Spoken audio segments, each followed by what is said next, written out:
I think. Oh, okay. I have decent editing abilities, and let's see, we're just about ready. I think we're just about ready to be live here. Let's check it out and see if we're actually live. Oh, we got to get back to the Zoom here. Oh, yeah. We are live. All right, so I'm going to hit record for Zoom because that just is better for some reasons. Fantastic. It is Wednesday. Welcome back. Welcome back. Geez, what is it, the 28th already? That's true. What's going on with time? A lot of space between conversations because I was gone. Yeah, well, it wasn't that long. It just seemed that way because you were so busy. True. It was real busy. It was a wonderful trip to Oaxaca, Mexico. I met some amazing, of course, always just wherever I go, I always feel that the people are great because I tend to think that most people are real good-natured. I enjoy seeing different cultures. I especially enjoy the many cultural, let's say, aspects of Mexico, from the music to the food to the just a lot of different things. And it was a great trip. Hard work. I was completely exhausted at the end of every day, and then I pretty much slept all day Friday after getting back late Thursday night, but worth every second of the trip. It was beautiful. Yeah, I figured that. That's why I didn't get any messages from me. So it was like, yeah, he's prone right now. So Yeah, that's for sure. Yeah, I was toes up a lot. well, it doesn't Toes have to up. be that way, but okay. Yeah, or whatever. But it was great weather. I learned a lot. I always learn a lot though when I travel. My Spanish got a lot better too. Well, you didn't have any That was choice. really cool. It's true. I've been practicing so much for so long. I text in Spanish every day with people all over Latin America, mostly Mexico. Doctors, physios, people with Parkinson's, friends. But Google Translator is great, but Mhm. it's even better if you pay attention to how it translated, and it's generally very accurate. Like it Mhm. may not pick up their way of saying thing or their dialect exactly, but you can learn. So I've been paying attention. Of course, being immersed in it for 5 full days was great. Again. Well, the other thing is that the translator is working from the general um, Spanish of Mexico, Mm-hmm. where and it's like that when I do the conversations in Italy or Poland or Germany or Spain, where you are has something in that country has a big difference It about how does. stuff goes. So if you know, let that translator go through, they get an idea about what you're saying, and if they're friends of yours, there's no problem. And if there is, they'll ask you. But you know, because it Yeah. makes it. When I started going to Italy, there would be like every village at one point in the center of Italy had a different language. It would be like in the village, it would be. So Yeah. people would go, "Oh, you're from," and Yeah. it's like that thing I always heard about the Cuban guys going, once they heard somebody play, they'd say, "Oh, you're from Matanzas," or "You're from," Ah, that makes sense. because they could tell from how you played. And it's the same thing because the music and the cadence and the phrasing of it is all very similar to what's happening with the language there. Yeah. It's interesting. I suppose, like, in a way, it's similar to when you know that someone's from Brooklyn or Boston, where you Mhm. park the car. Right. Or from Georgia. I Or remember Georgia. my I Yeah. remember my cousins, and they would come visit. I lived in New York, and when they would come up and visit, like in the summer, I would be going, "What are they saying?" Because it'd be like, Yeah. "Are you trying to talk with food in your mouth? What is that?" Because I was a kid, so I didn't get it. But yeah, and Tennessee is different. Uh, Ohio is different. Yeah. So I mean, you go, "Oh, okay, yeah." English works, but all the local colloquialisms, is that Yes. pronounced correct? Yeah, I match that. So, and New Orleans being a great example of how things go. It's a little different in the Big Easy. I'd never been there. Mm. Mm. I'm going to shut this door. There we But go. the dog can't come in now. Yeah. She seems to be relaxing now in her recliner. So Okay. she looked happy. Yeah, also I found it interesting, and I'm sure you've experienced this too, going to other countries that speak English. Like in Singapore, English is the first language. So Mm. it's completely different than England, which is different than Ireland, which even England is, while I had trouble discerning or distinguishing, let's say, between Australian, if I shut my eyes and listen to like Virgil Donati, I listen to him talk. Of course, I know it's his voice, but Australia has some different things than London or England, but they're very similar. But paying close attention, I think we can usually figure it out. Like, okay, I bet you're from down under, or I bet you're from England or Wales or wherever. It's pretty interesting. Mark Mahoney's here. Hey, Mark, what's up, man? Um, Good to see you. our music provider.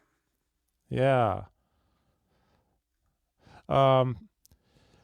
So, I didn't prepare anything for this because I really just wanted to selfishly, self-indulgently pick your brain.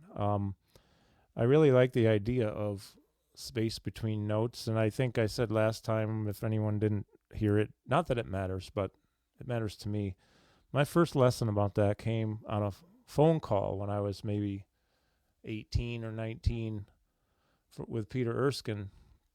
We were talking one day, and I had called him just to say I love the 8:30 Weather Report album, and that one song, there's this one particular song which is huge space between some notes.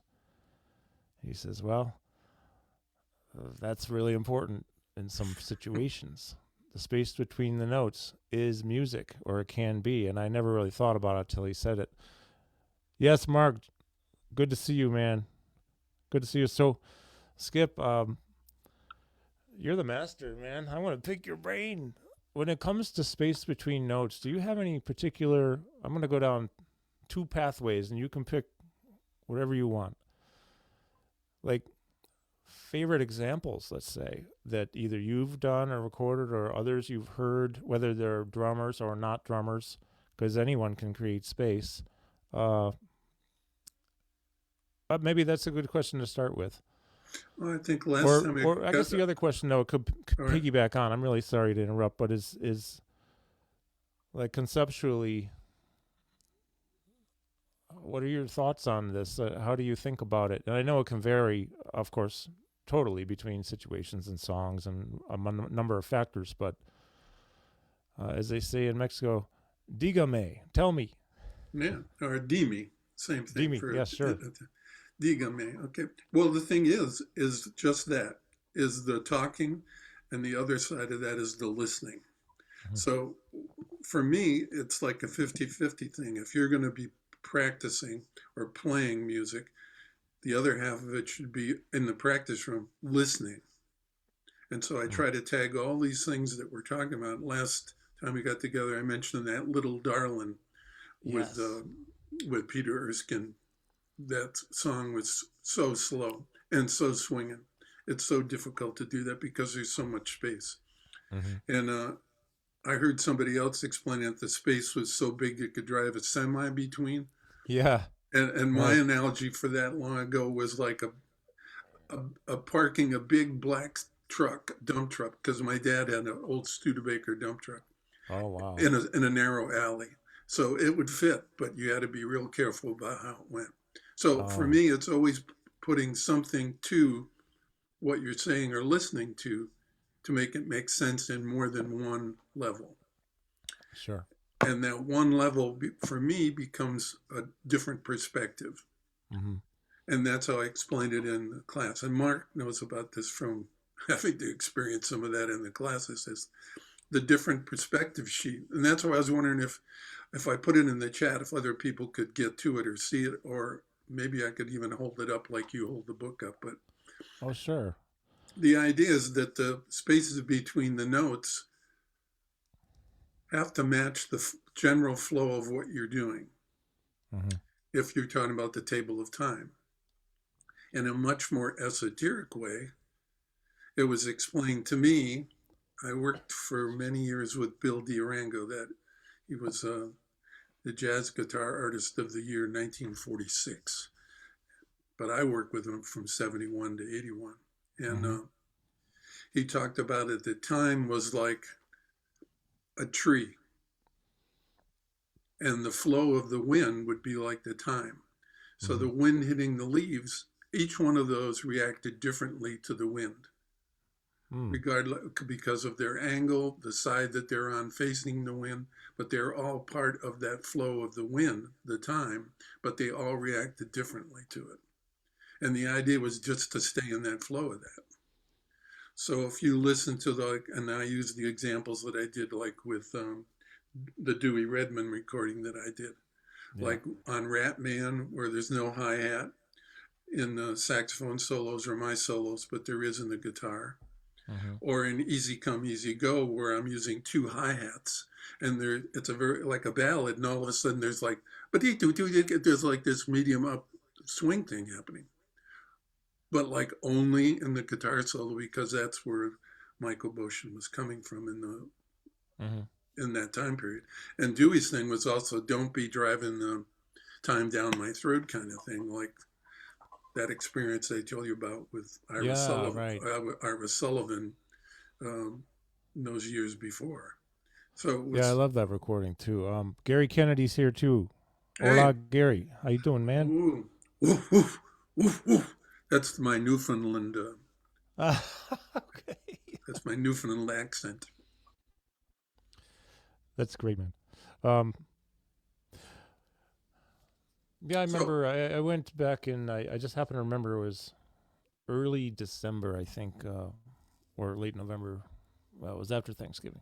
2005, Eastman School of Music. It's like an hour and a half away from me. Erskine was there doing a thing, like in residency for a week. So he invited me out just to attend and hang. So I did every day. And he gave some great, well, he doesn't know I actually recorded it, but I can't find the recording. Because he was talking about the space. Oh, wow. It's minus, I'm sorry. I'm very sorry to interrupt this flow, but Gary Kennedy says, hello. It's noon. It's minus 30 in Newfoundland. Oh, man. Whoa. Ooh. He also says, nice bark. I can do little dogs, too. When I used to go to studios, I used to do a lot of sound over things for industrial movies, and they would say no domestic animals. You know, they get out of here. That's a great one, man. Oh, I love it. Yeah, he, Peter, I can't remember the details. It was so long ago, and I was really distracted that day. But he played examples for us. He's one of the, I would say he's one of the masters, if not the master of, that I know of anyways, that I've heard and heard it explained of. And you, so you and him are the two I've actually ever spoken about this with in detail who can do it and create magic out of the space. Yeah, it's a place that you have to go to, just like if you were like a gospel chops guy and you were trying to do that church deep fat back thing, like the Aaron Spears thing. I mean, it's the other side of that. Yeah. It's a thing that you can go to, a place you can go in the beat that's accessible. Not necessarily him being able to do what I do, and for sure not me doing what he does. But you're also different, though. This comes your own personality and voice through it. Right. And so this spectrum is as broad as the people that play it. So when you listen to like the jazz thing, everybody that plays jazz, it's different. It's like, well, I like this. Oh, this is jazz. I like this. This is jazz. I don't like this, because everybody's playing them. True. Yeah, I was talking with Joel Taylor yesterday. It's the first time I've really talked with anyone other than you since Carl Allen about 4 weeks ago. That was fun. Mm-hmm. What a player, what a guy. And Joel was talking about, well, we were talking in particular about about many things, but in this one example, he was talking about his time with Alan Holdsworth. I had seen him with Alan many times, and the trio I saw him with Alan was always Ernest Tibbs on bass. But what's really interesting, I'm a little bit digressing here, but Alan always wanted the people in his groups to completely be themselves. Play what you feel. I don't care what it is, just play it. You're in this band because I like you and how you play, so I know you're going to fit well.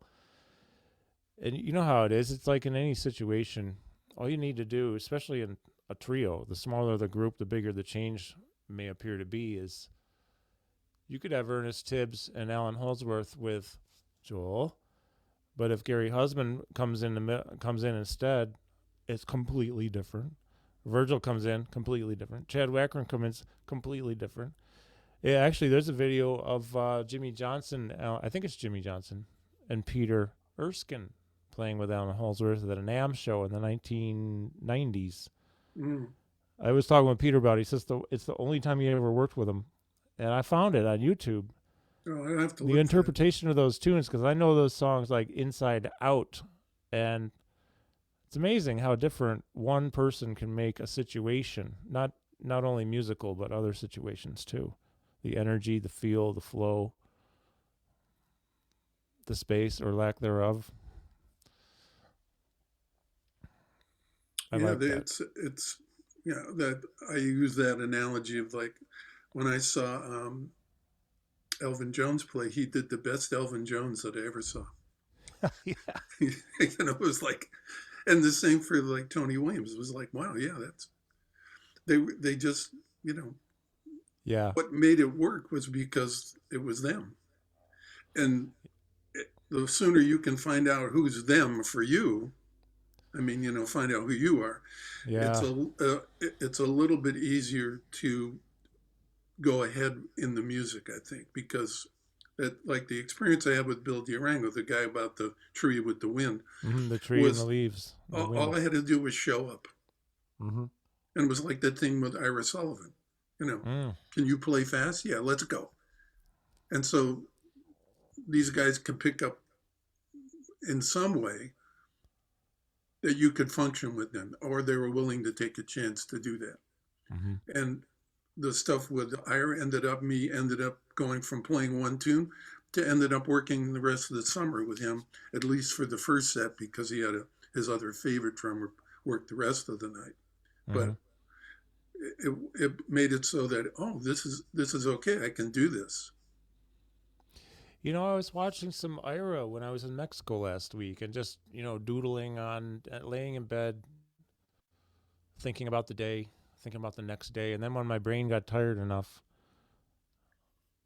to get myself, I don't have trouble sleeping, but sometimes I like to stay awake and think and process and plan. And then I just like to relax and have my earbuds in and I'm checking out Ira Sullivan, man. He was a hell of a player, man. He could play. You could play trumpet. He could play saxophone. It was like, wow, I didn't know that. Yeah. We just pick up the thing and make music out of it. Whatever it was like it's scary. I mean, I don't know what recording it is that I heard. And please skip. I'm going to say this over and over for the rest of time because this is what happens. It's not that I don't care. It's that I don't remember. Did you send me some clips of you playing with Ira? No, because I don't have any of those. So I wonder where I'm pretty sure it was YouTube, and it wasn't like I could watch him on a video. It was just a recording on YouTube. But something early 70s really stood out to me. Like, this guy is smoking. Not necessarily that he was all fast chops. It was just beautiful playing. Well, he was really strong energy all the time. Yeah, it didn't matter if it was a ballad or up tempo. It was very intense. He had that ability. And He worked in, he was from Chicago. I know that his playing was there the longest time before he moved to Florida. Man, Okay. that's where I played with him down there in 1970. So it's before that. But he was Okay. really, you know, open to a lot of different stuff. He took me to play with Baker's Dozen. I think we went over this once before. It was an ensemble 13 piece that Hmm. I think it was, I forget his last name, Mitch.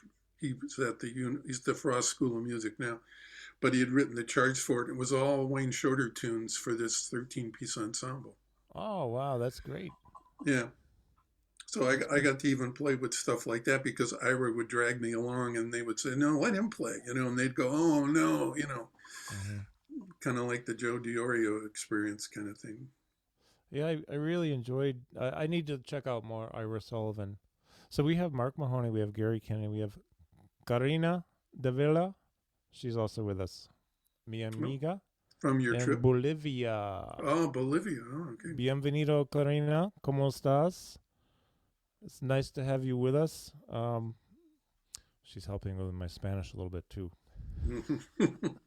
Yes. We have mutual interests because Karina works with,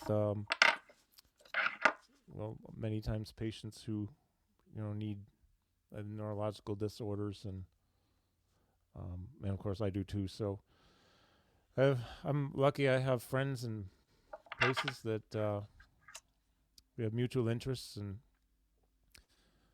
probably will end up doing things together in the future to help people. I'm going back to Mexico in 2 weeks. Wow, already.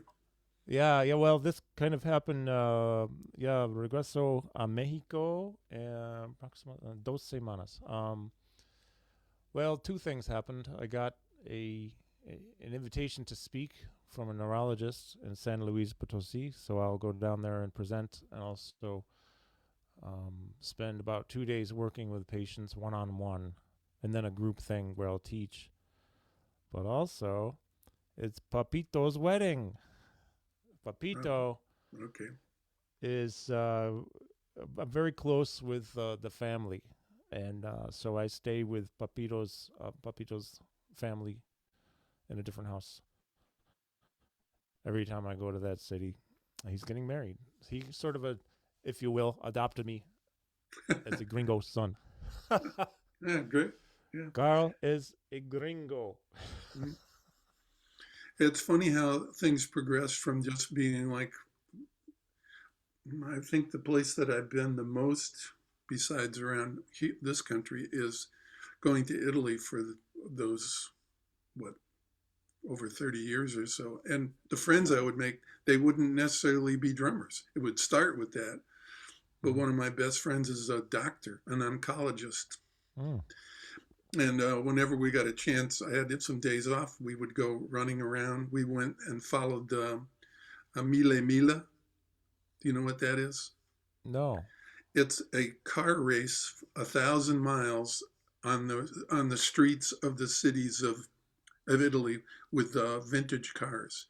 Oh. So trucks from the First World War, 1917, and this string of cars goes 1,000 miles through Italy, and it's by invitation only. Whoa. So people would be driving like old Jaguar E's, I or would like that because you know me. Me yeah, you got to gusto check it out. automobiles mucho. Yeah, it's not about like fast cars, although there's some. When the last time we went, and I have photos that I took of Oh each wow. car that went by. We stood there on the side of you're like on the side of the street, and the cars would go zipping by, sometimes slower than others. But there was one that was a car had just been out, and I can't remember the name of it. I can see the picture of, but they started at $1 million a piece. These cars, Oh I think man. they made six of them, an Italian car or Oh something. wow, really? Yeah, so you would That's see amazing. everything from these things like with wooden spoke tires to like you know that car that I just mentioned, but That's amazing. I do Lamborghinis. like fast cars. I not so much the European cars. I like American muscle cars from the '60s and early '70s. But at the same time, I like all cars. I mean, in Mexico, you see Volkswagen Bugs from the 60s and 70s Right. all the time. Because there was a factory there. It closed down a few years ago, but they're everywhere. I mean, literally every few minutes, not even 3, 4, 5 minutes will go by, you'll always see a El Bocho, they call them, on the street. And some of them are in great shape. But I saw a Volkswagen Thing. Remember the Things? Yeah. It's like basically nothing. It's just a hunk of metal with seats and a steering wheel. But I saw one down there. I enjoy those. I don't want one of those, but I like those. Although I do appreciate, though, European cars, especially Italian, maybe some German, but Italian. Cadillac actually made some cars in Italy in the 50s. I don't know if they went past it. There's this one version of the Eldorado. Not to get off topic. Sorry, folks, we're talking cars for a minute. Space between the cars. But it's they made a 100 of, I think it's the 59 Eldorados. And a guy I know here in town, we're not friends, but we know each other for many years. He has one of them. Wow. It's worth a lot of money. Only 99 made it to the States because one fell off the boat in the ocean. If you can imagine that. Beautiful 59 two-door black Eldorado. Looks like total mafia mobile, man. I love it. Yeah. Who was the designer of that? Do you remember? I'll ask. There's a car show coming up soon that he's going to be at, and I will ask Mr. Falcone. He'll know. He's got the whole. He has this big billboard or plaque or whatever, easel or something. It has a whole history of the car. I think it has a designer on it too. Yeah, it's funny how you're talking about these relationships with different people is like the stuff with the doctor, the oncologist. His name is Jean-G Greco, and he's also a sailor, and that was one of the connections we had. And his dad was the manager of the port of Genoa. Oh. Way back in the last century. So it ends up being this stuff where you find out all these things, all these connections that are more than just whatever you ever envisioned. So it's always that great thing. And his wife, Nevis, was a medical researcher. And in Italy, medicine is all by the state, but she was private. And her brother got cancer. And between Jean-G and Nevis, they came up with a what would be a regimen of drugs that actually saved his life. Wow. So I mean, it was this kind of thing. Like they couldn't get anything happening through the medical community because it was so insular and so locked out of what. But they weren't a part of that so much, and developed this thing. I think he might be still alive. I don't know, and that was a long time ago. So, I mean, you find out all this stuff that has nothing to do but with everything. It's like, oh, okay. Sorry. Just like in the human body, everything in your body is connected to everything else somehow. It seems like in life, everything is connected to everything else somehow, I mean, theoretically, I know this is completely a little bit local, but if you drop a rock in the ocean, theoretically the water level rises just a little. That's a bad example, but everything is connected. Energies, maybe, I don't know. I feel this in music a lot of times where I can hear great technique, but maybe I don't have a feeling that I don't feel the music as much as maybe somebody without as great a technique delivering their heart and soul through it. But I feel like all the things are connected. Yeah. It's just big. It's just this. I'm being totally abstract right now, but yeah, but in the same sense, I know what I mean. You're talking. Yeah, I know art. Yeah, when I see it, we're talking about the spaces between notes. Except now we're talking about the spaces between everything. And they're all linked together, so that's how it is. You want to try to go back? It really is like that, yeah. You want to try to go back to hooking this up to some drum stuff? I do. And before we do, there's this one quote, which I'm going to paraphrase because I don't remember the actual words, or maybe I do.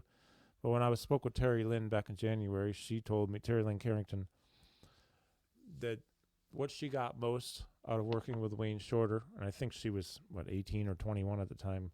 She was very young, in mid-'80s, and she just said it was real simple. Wayne just said, play life. Yeah. Play life. Something like that. Yeah. So life can have spaces. Let's go back to the drums. Yeah. Space between notes. So one of the things is, and I was working on this because I have a project to do with special needs kids about drumming.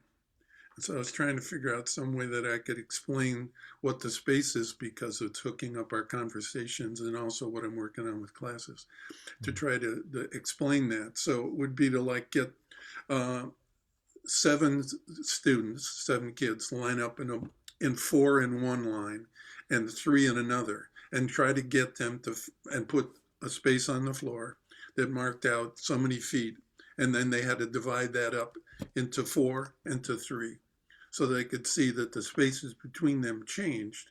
But then I play the music that has that same spacing in it in the same tune, depending on how you listen to it.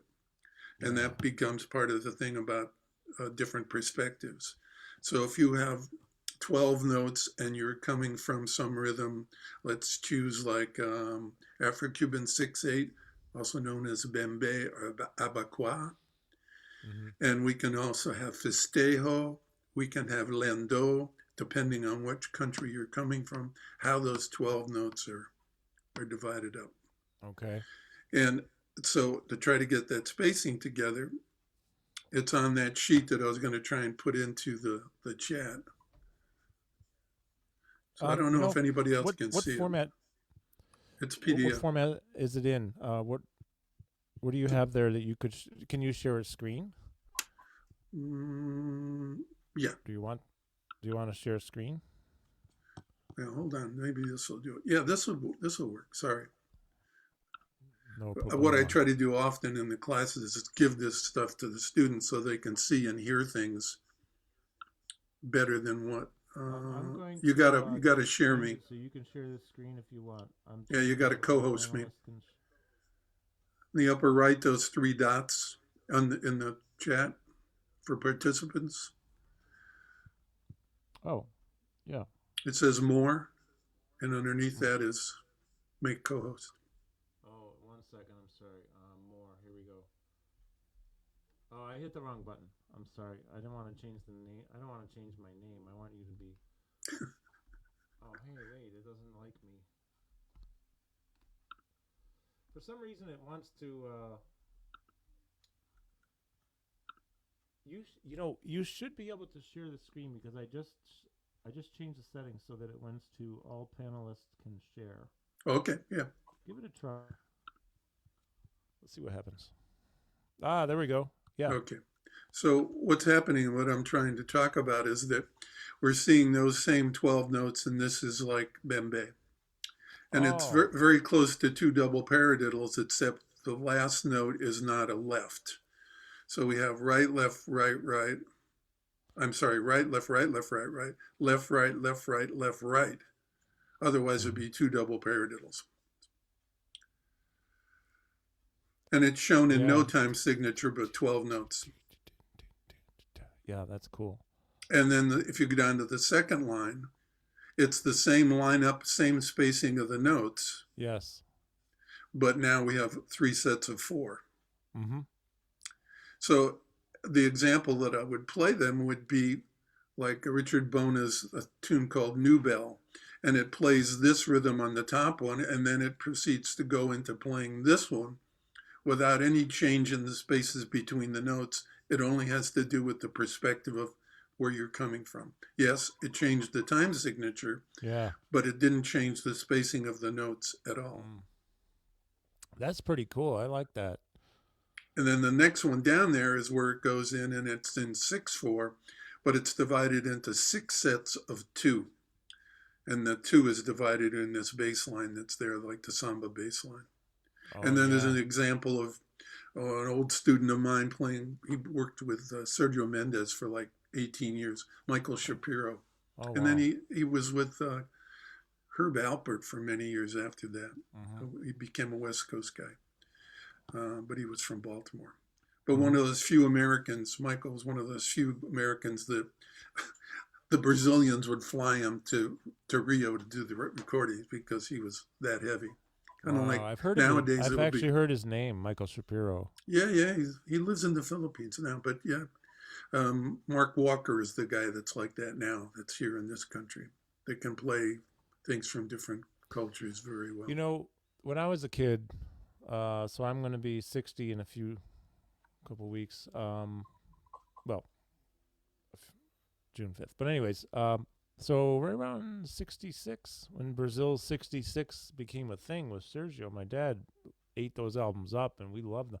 To this day, my sister and I still listen to Sergio. You know, like especially when we get together, we're listening to, Fool on the Hill and this and that, and Yeah, what a great set of recordings they made back in the day. yeah, and those were all for Herb Alpert's recording thing. A&M Records, right? Alpert and Moss. Okay. Yeah, and so the drummers then it started with Joao Palma. Mm-hmm. Yeah. He was the first guy, and then Ramao. He ended up being the percussionist with Weather Report. We're on that record together. You're on you're on that with him on Mysterious Traveler, right? Right. And then how about that Claudio Sloan? He came into the scene too, right? With after Dummo. Dummo. And there might have been others, I don't know, but in '89, I think it was that Michael started playing with him. Okay. And that's how he met his first wife. She was singing with them. I'm trying to remember what her name was.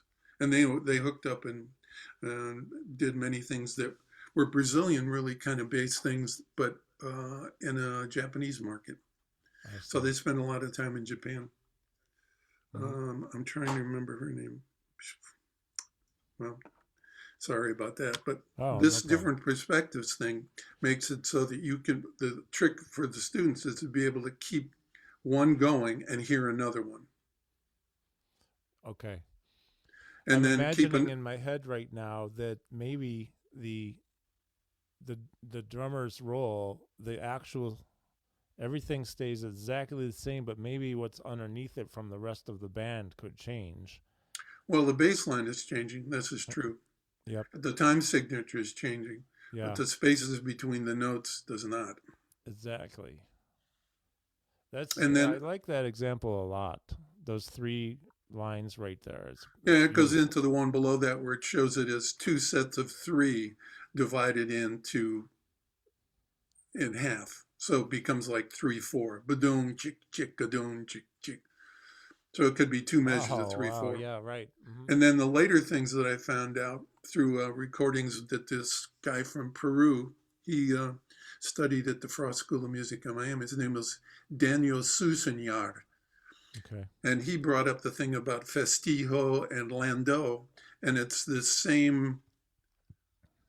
Excuse me, I'm going to stop sharing that one to show you another one.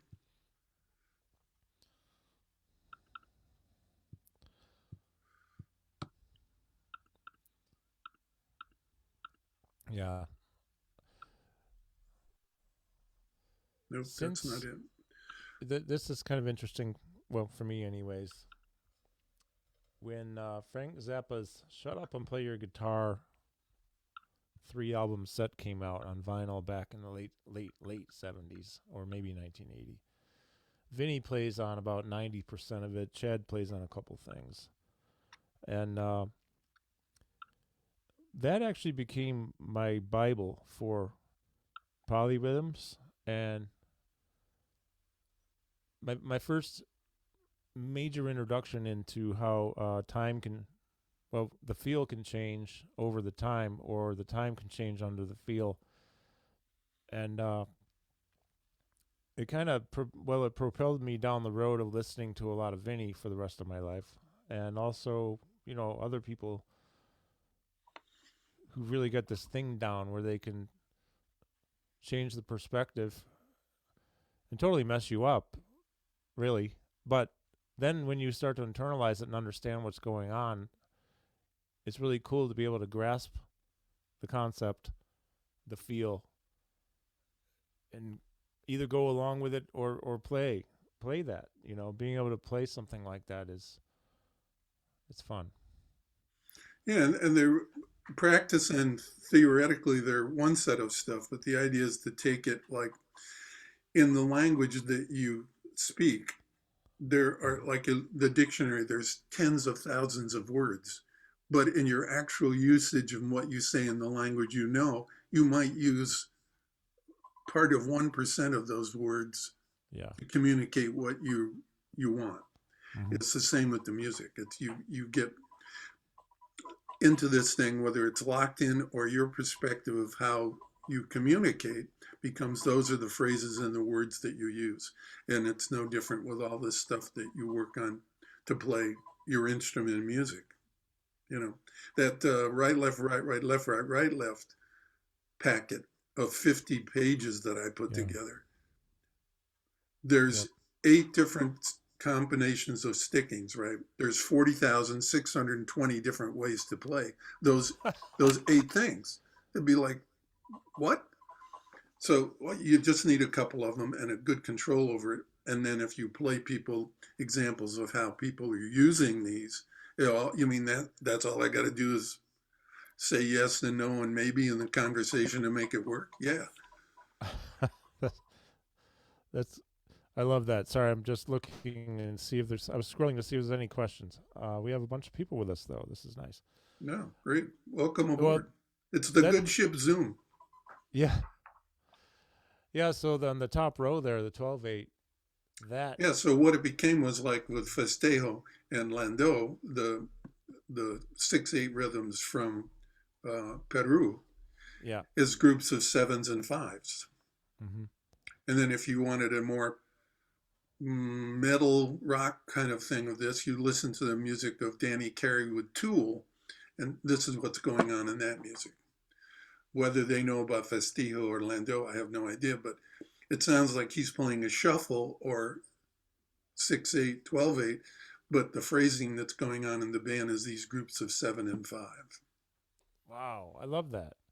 And so there's all these practical examples in music in different styles.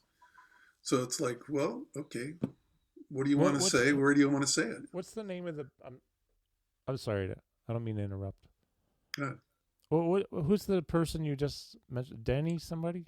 Yeah, Danny Carey, the drummer with Tool, the band Tool. I think Joel Taylor might have talked about him yesterday. Was he at Berkeley ever? No, I don't think so. Okay. I could be wrong. I don't know everybody when there's 750 guys. You don't know every single one? No, Well, that's pretty cool. This actually is one of those experiences where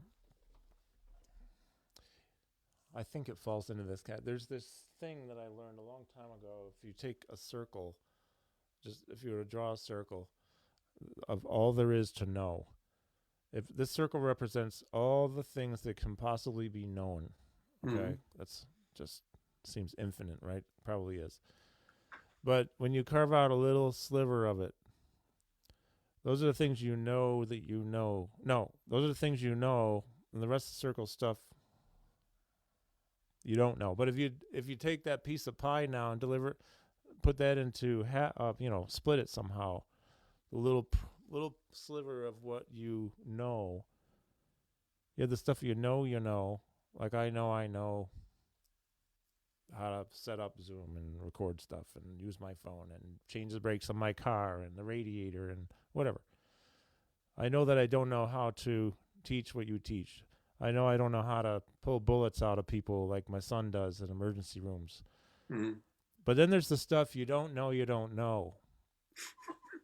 Those are some of the most enlightening things in the world. Like, I never would have thought of 7 and 5 on that groove. First of all, I wouldn't have thought of that groove.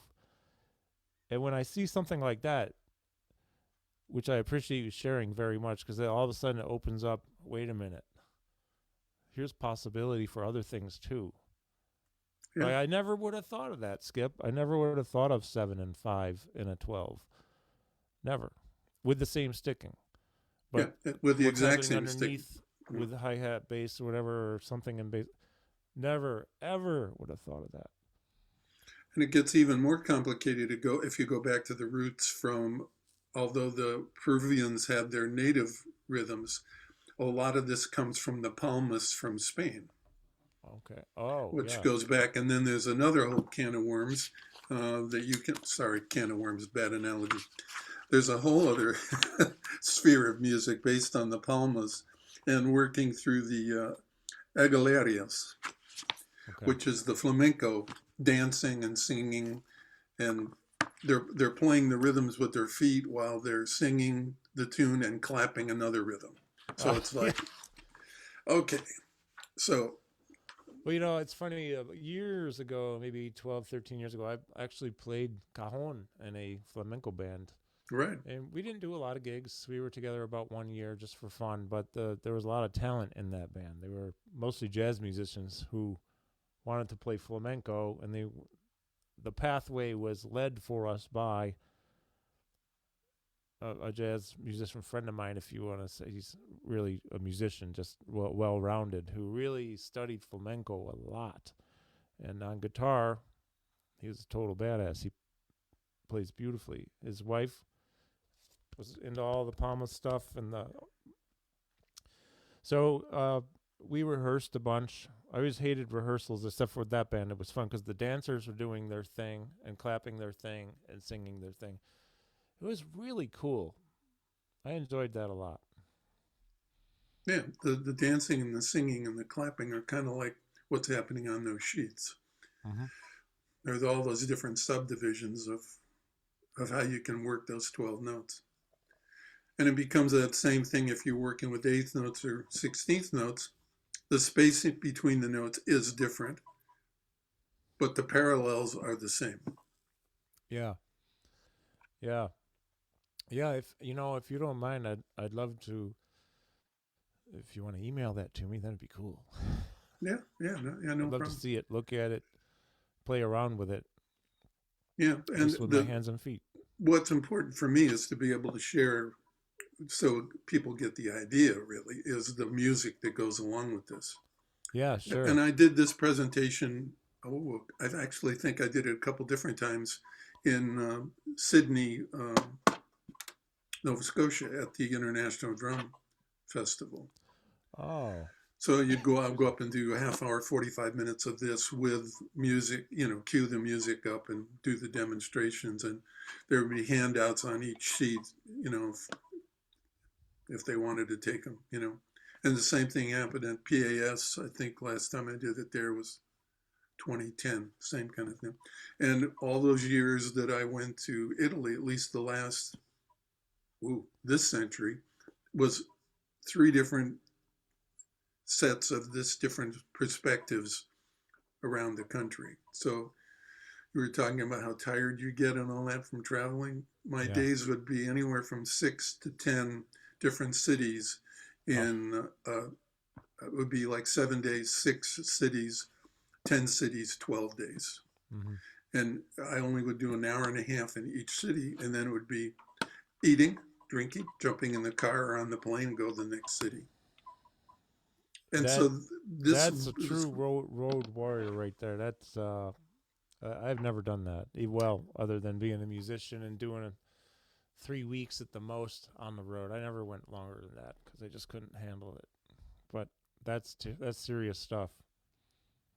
Well, one summer I did like 5 weeks in Europe, including the Montreux Jazz Festival. So it was like, rather than come back and forth. Sure. I would just stay with friends, and that's where you develop all these relationships with, like Jean G and Bruno, who my Italian brother passed away last April in Italy. Yeah, amazing kind of guys that no one really knows about, but they're your friends and you know them. Yeah. Mark had a comment here too. Now this goes back to the cars. I just want to make sure I read this. Mark Mahoney says, Skip, my brother who lives in Cortona, Italy, had loads of photos of the cars in the races. Yeah. There's a race here that happens in the United States, and right up the road is a friend who takes his old, I think it's a Packard from the mid 40s. I don't really know. He has a lot of cars, but some kind of race they do, and I don't remember the name of the race, but everything is timed, and it's like an exact route, a very exact route, and it's a race. They might go 1,000 miles. I know he's trucked his car out to California and then driven back. Reminds me of what you were talking about in Italy. Yeah, well, that one, the Mille Mille, is by invitation. And it turns out one of my wife's clients had a car. I'm sorry, I think it was an Aston Martin, and a restored old one. And he put it on a container, and they took it to Italy, and they were part of that race. His car broke down in the Mille Mille. He didn't finish. Oh. But he would send me pictures of the car, stand in front of it, his house, going, "This is my baby," kind of thing.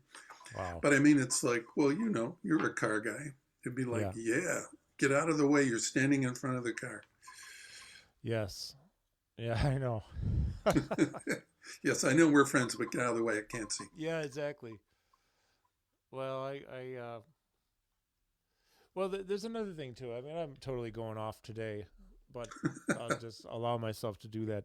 There's another thing about cars I find interesting. It just depends upon the car. But if you take, let's say,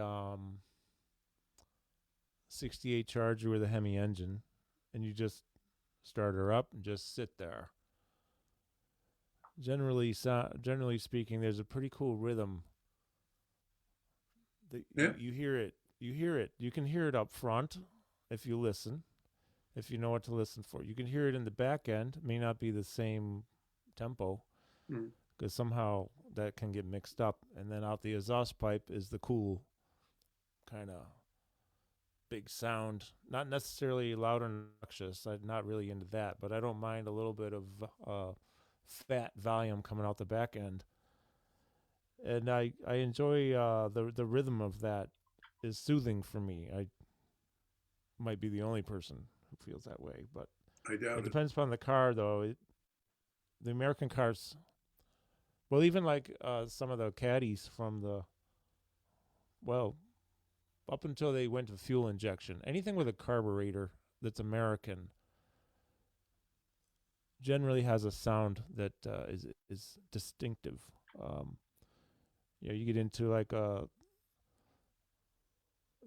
British car with two carburetors, it just isn't the same, or one carburetor, doesn't matter. But it has its own unique thing. Mm-hmm. But I find that to be an interesting. It's almost like meditative. As long as you're not in a garage where you die of carbon monoxide poisoning. I mean, but if you're out somewhere and you're idling, you don't want to waste gas or anything or overheat but it's kind of cool. Yeah.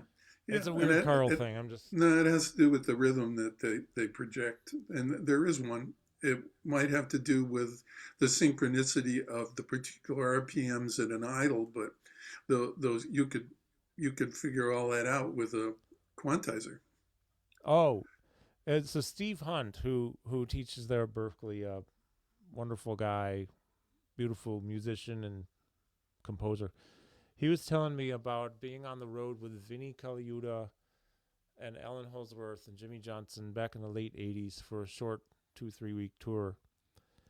And he was saying that, I don't know the numbers exactly, but it was a couple of odd numbers. So they're outside one night after a show, just standing there talking. And Vinnie kind of stares off into space. And there's a car. I think he said it was a Cadillac.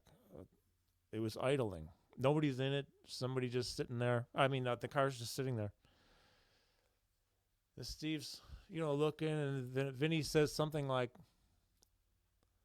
11:17. It's 11:17. And what it was is the front end, or one end of the car, like was 11 for every 17 of the back end, or vice versa, something like that. Because the what you hear RPMs in the engine doesn't always come out the tailpipe at the same tempo. But it's funny because I ain't no Vinny.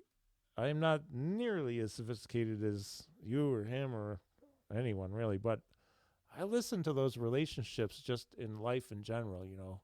I happen to hear like two things going on, and I'll try to figure out. Oh, let's see. There's 7 of those for every 4 of those, or something. It's just one of those weird things that I do.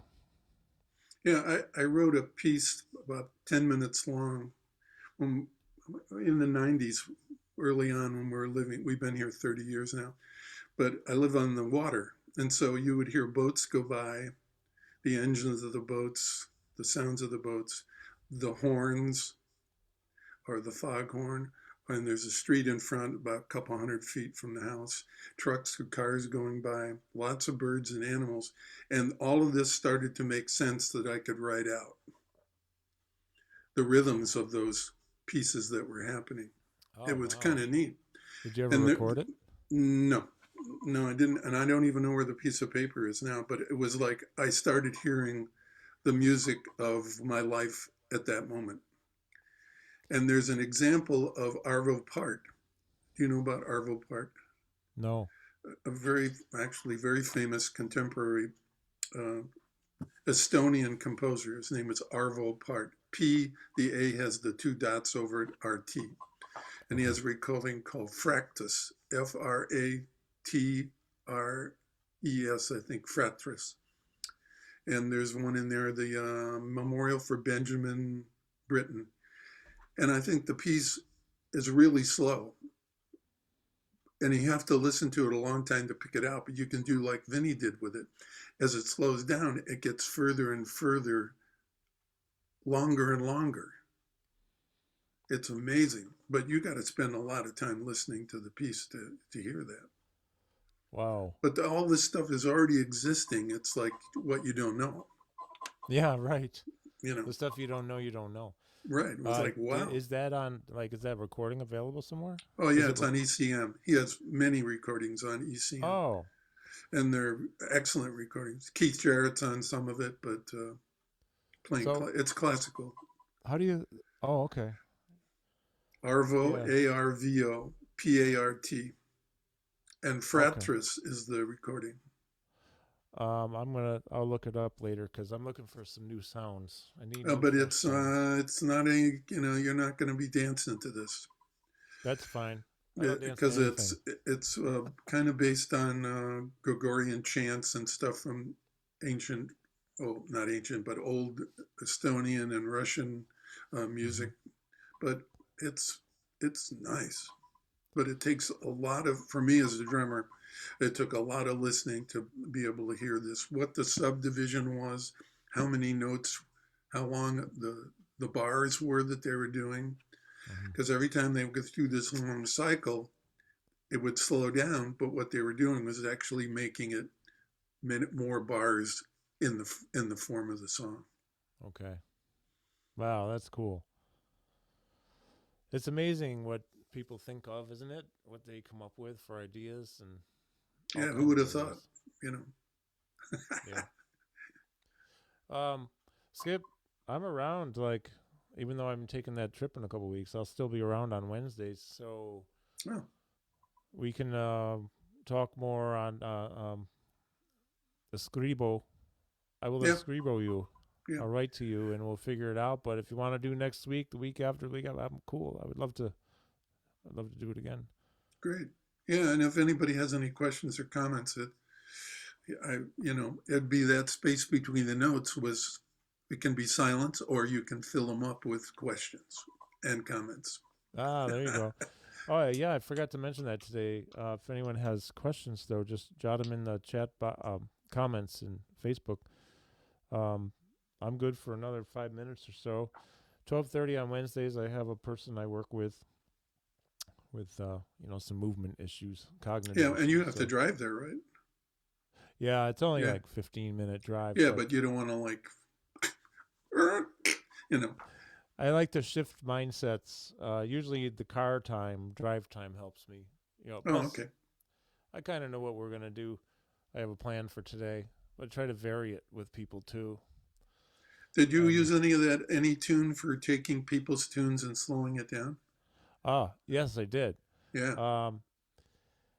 In fact, I used that recently a gate lab at the university here. Well, the university here, University Hospital. And this Friday, I'm going to finish up with a couple other people some research. Any tune is very helpful because I love how it's digital, so the pitch doesn't change, but you can slow it down, speed it up. Well, you can change the pitch if you want. Oh, you can? I didn't even look at that. Yeah. Yeah. So if they want to sing and it's like too high or too low, you can change that. Oh. But what it does is, reason I brought it up when you were talking about it was that if people have tunes that they relate to, but they can't move at that speed, you can slow it down so they know the tune, they could be singing and doing the motion, or in that space that's their comfort zone with that music. Yeah, it's a great app, a little portable speaker I bring that seems to deliver some pretty good sound, good enough for us anyways. And we did a lot of music in Mexico last week. We really talked about it in terms of therapy for not just traditional music therapy. We're talking, well, the stuff that's in my favorite book about that, the Neurologic Handbook of Music Therapy, but really how it changes brain activity and brain chemistry, and it can help us to move better. It changes brain waves, brain activity, so that you almost always will move better with music. It has to be music you like. If you hate it, you won't move better probably. But if you like it, then we can adjust the speed to match your cadence, the tempo. That's great. And we had a blast last week with music in Mexico. Of course, did you use was authentic Mexican, like. Yeah, okay, yeah. That's what I was wondering, if it was their music you were able to use. It was 100%, and I discovered more music last week that I just was not aware of. Some of it I've heard before. Some of it I had not heard. So now I have some new sounds to listen to, and I really enjoyed it. Yeah. Yeah, I had a couple of people there who got all dressed up in the beautiful like dresses and this and that, and the shoes and the stuff in their hair, the authentic real deal. They're going to dance for you. You had a photo of that you had with them in the costume. Yeah. So Angeles is on one of those videos. She did a routine for us where I don't think it's in the video I recorded, but people joined in who knew the songs and maybe even knew the moves. And from a therapeutic standpoint, when you're doing things that you like to do, your brain will create more dopamine or activate more dopamine circuitry. Dopamine is missing, let's say not missing entirely, but it's diminished in production in people with Parkinson's and other disorders too. But it's a neurotransmitter where your brain tells your body what to do, so your body will do it. If you want to take a step, take a step. I'm lucky. I have enough dopamine. I can just start walking any time, but some people get stuck. What's amazing, though, is this whole idea of activating dopamine circuitry, maybe creating extra dopamine so it functions better. People get moving quicker, faster, better, safer when they're doing things they like to do, and when they're, in this case, at that particular moment in that workshop was music that everybody liked. Everybody was familiar except for me. And the movement, you just watched a change happen. It was really nice. So, are you using anything with people that can't get up, or they have to stay seated, like shakers or something like that? Oh, yeah. Good question. Yes, the answer is yes. We have many things we can do musically and otherwise for people who cannot get up. Yeah, because one of the first things I do with the students in the classes, or like that thing at PAS, I'm sorry, that's going to take a second, but there's like 600 people in this room, and I got LP to give me a couple hundred of those LP eggs, the shaker eggs. Yeah, sure. But I'm up on the stage setting up to do the different perspectives kind of thing. And I look down in the audience, and there's Vic Firth putting eggs from a different company on the seats. So I said, Vic, what are you doing? He said, well, you needed help. I mean, that's the kind of guy he was, That's funny. So you knew Vic?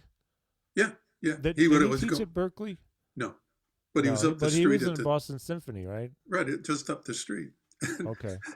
He was another guy was a sailor. So one time he came around and we were talking, and we'd have lunch. And my wife was on the board at Symphony, so I would see him at these meetings at Boston Symphony. He'd say, "What are you doing here?" And we'd go through that thing about because of her, that kind of thing. So we got to talking, and he was a sailor. He had a boat and everything, and he'd say where it was, and he said, "What kind of boat do you have?" And I'd tell him, and he was like, "How come your boat's bigger than mine?" He was a funny cat. That's funny. So I didn't know until recently. I was talking with John DeChristopher that John married Vic's daughter. That's right. Yeah, not that it matters, but interesting connection though in the drum world. Well, Skip, as always, I really always enjoyed talking with you. I always learn a lot. Yeah. Well, there's so much to learn. We haven't even scratched the surface about what we don't know.